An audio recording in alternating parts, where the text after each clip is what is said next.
बाप 3। देखो बाप ने हमसे कैसी मोहब्बत की है कि हम खुदा के फर्जंद कहलाए, और हम हैं भी। दुनिया हमें इसलिए नहीं जानती कि उसने उसे भी नहीं जाना।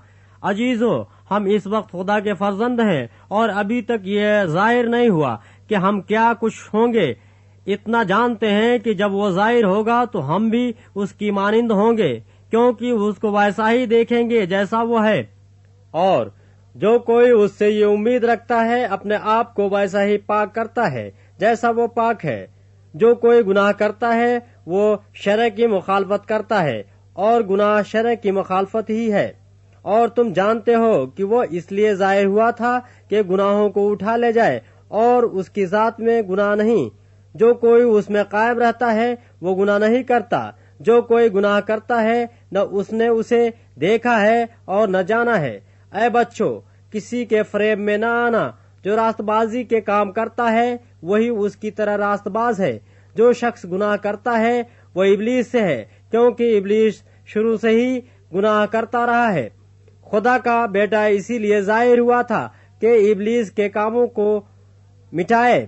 जो कोई खुदा से पैदा हुआ है वो गुनाह नहीं करता, क्योंकि उसका तुख्म उसमें बना रहता है, बल्कि वो गुनाह कर ही नहीं सकता, क्योंकि खुदा से पैदा हुआ है। इसी से खुदा के फर्जंद और इबलीस के फर्जंद जाहिर होते हैं। जो कोई रास्तबाजी के काम नहीं करता वो खुदा से नहीं, और वो भी नहीं जो अपने भाई से मोहब्बत नहीं रखता। क्योंकि जो पैगाम तुमने शुरू से सुना वो ये है कि हम एक दूसरे से मोहब्बत रखें, और काइन के मानिंद न बने जो उस शरीर से था और जिसने अपने भाई को कत्ल किया। और उसने किस वास्ते उसे कत्ल किया? इस वास्ते कि उसके काम बुरे थे और उसके भाई के काम रास्ती के थे। ऐ भाइयों, अगर दुनिया तुमसे अदावत रखती है तो ताज्जुब न करो। हम जानते हैं कि मौत से निकलकर जिंदगी में दाखिल हो गए, क्योंकि हम भाइयों से मोहब्बत रखते हैं। जो मोहब्बत नहीं रखता वो मौत की हालत में रहता है। जो कोई अपने भाई से अदावत रखता है वो खूनी है, और तुम जानते हो कि किसी खूनी में हमेशा की जिंदगी मौजूद नहीं रहती।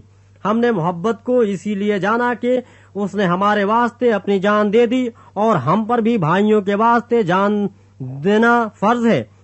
जिस किसी के पास दुनिया का माल हो और वो अपने भाई को मोहताज देख कर रहम करने में दरीक करे, तो उसमें खुदा की मोहब्बत क्यों कर कायम रह सकती है। ऐ बच्चों, हम कलाम और जबान ही से नहीं बल्कि काम और सच्चाई के जरिए से भी मोहब्बत करें। इससे हम जानेंगे कि हक के हैं, और जिस बात में हमारा दिल हमें इल्जाम देगा उसके बारे में हम उसके हुजूर अपनी दिल जमाई करेंगे, क्योंकि खुदा हमारे दिल से बड़ा है और सब कुछ जानता है। ऐ अजीजों, जब हमारा दिल हमें इल्जाम नहीं देता तो हमें खुदा के सामने दिलेरी हो जाती है, और जो कुछ हम मांगते हैं वो हमें उसकी तरफ से मिलता है, क्योंकि हम उसके हुक्मों पर अमल करते हैं, और जो कुछ वो पसंद करता है उसे बजा लाते हैं। और उसका हुक्म यह है कि हम उसके बेटे यीशु मसीह के नाम पर ईमान लाएं, और जैसा उसने हमें हुक्म दिया उसके माफिक आपस में मोहब्बत रखें। और जो उसके हुक्म पर अमल करता है वो इसमें और ये उसमें कायम रहता है, और इसी से यानी उस रूह से जो उसने हमें दिया है हम जानते हैं कि वो हम में कायम रहता है।